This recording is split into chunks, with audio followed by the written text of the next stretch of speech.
స్వామి ఉత్సవ వేడుకలు వైజాగ్‌లో చాలా కన్నుల పండగగా ప్రతి సంవత్సరం జరుగుతాయి. జగదాంబ సెంటర్ దగ్గరలో ఉన్న చౌట్రీ ఏరియాలో గవర్నమెంట్‌కి సంబంధించిన ఒక బంగ్లా ఉంటది. ఆ బంగ్లాలోనైతే ఈ యొక్క రథాన్ని పెట్టడం జరుగుతది. చాలా అద్భుతంగా అసంఖ్యాకంగా సుదీర్ఘ తీరాల నుండి ఎంతోమంది భక్తులు రావడం మనమైతే ఇప్పుడు ఎంటర్ అవుతున్నాం. లోపలికి వెళ్తే గనక స్వామివారిని చూడొచ్చు.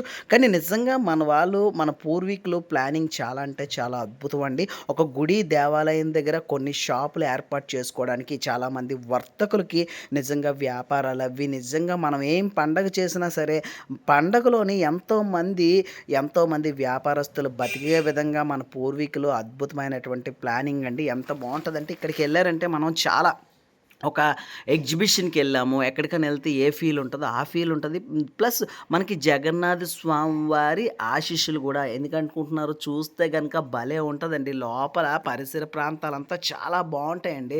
మన పిల్లలతో సరదాగా వచ్చి స్వామివారిని దర్శించుకొని, ఇక్కడ చూస్తే ప్రతి ఒక్కటి చాలా అద్భుతం. అలాగే సాయంత్రం పూటగా కొన్ని సాంస్కృతిక కార్యక్రమాలు గూడా జరుగుతుంటాయి. చాలా అంటే చాలా అద్భుతంగా ఉంటాయి. జై జగన్నాథ్ స్వామి, జై జగన్నాథ్ స్వామి మనకి లైన్స్ కూడా ఉంటాయండి. ఫ్రీ లైన్స్ కూడా ఉంటాయి. మరి నేను ఎప్పుడైతే ఫ్రీ లైన్‌లోనే వెళ్తున్నానో చాలా ఫ్రీ అనమాట. ఒక్క రూపాయి కూడా తీసుకోకుండా ఫ్రీ లైన్‌లో మనం వెళ్తే లోపలికెళ్తున్నాం. స్వామివారిని చూస్తే గనక లోపల గనక చూస్తే అద్భుతం అండి. అసంఖ్యాకంగా భక్తులు ప్రతి ఒక్కరు కూడా స్వామివారిని చూస్తూ నిజంగా ఎంత అద్భుతం అంటే అంత అద్భుతం అండి. ప్రతి ఒక్కరు తప్పనిసరిగా జగన్నాథ స్వామి రథ ఉత్సవాల్లో ప్రతి ఒక్క హిందూ పాలు పంచుకోవాల్సినటువంటి మంచి విషయం అండి. ఎందుకంటే స్వామివారు ఎప్పుడు గుడిలో ఉన్న స్వామివారు మనందరి కోసం, ప్రజల కోసం స్వామివారు మన దగ్గరికొచ్చారనమాట. మన దగ్గరికొచ్చినప్పుడు మనం స్వామివారిని తప్పనిసరిగా ఒక్కరూ స్వామివారిని దర్శించుకోవాలండి. ఎంతో అద్భుతంగా ఇక్కడికొస్తే గనక మనకి ఎంత ప్రశాంతంగా ఉంటదంటే, భలే ప్రశాంతంగా ఉంటదండి. కూర్చోవడానికి స్వామివారికి ఎదురుగా కూర్చోవడానికి చాలా అంటే చాలా ప్లేస్ ఉంటదనమాట.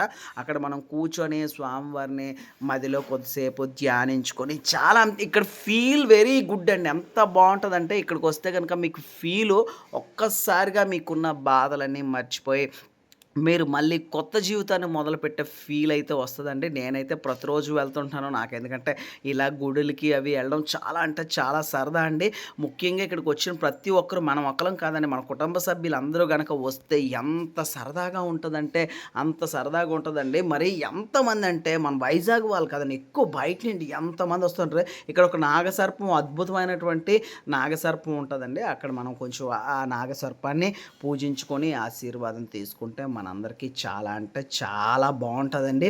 ఇక్కడ పంతులు గారు గూడా మంచి ఆశీర్వాదం ఇస్తుంటారు. చాలా అద్భుతమైన విషయాలు మనం అడిగి తెలుసుకుంటే గనక పంతులు గారు మనకి ఈ స్వామివారికి సంబంధించిన కథ చెప్పడం అయితే జరుగుతది. చాలా అద్భుతం అండి. ఏర్పాట్లు భలే ఉంటాయండి. ముందు ప్లేసేనండి అన్నిటికన్నా. మరి ప్రసాదాలు కొనుక్కొని నేనైతే తిరుగుటపా వస్తాను. మళ్ళీ ఎళ్తానండి. మళ్ళీ ఎళ్తుంటాను. నాకెందుకంటే ఈ పండగంటే చాలా అంటే చాలా సరదా అండి బాబు. ఎప్పుడు మనం తెలుసు కదండీ! మనం ఎప్పుడూ కూడా మనం యాక్టివ్‌గా ఉండాలండి. యాక్టివ్ అనేదే మనల్ని ముందుకు తీసుకెళ్తది.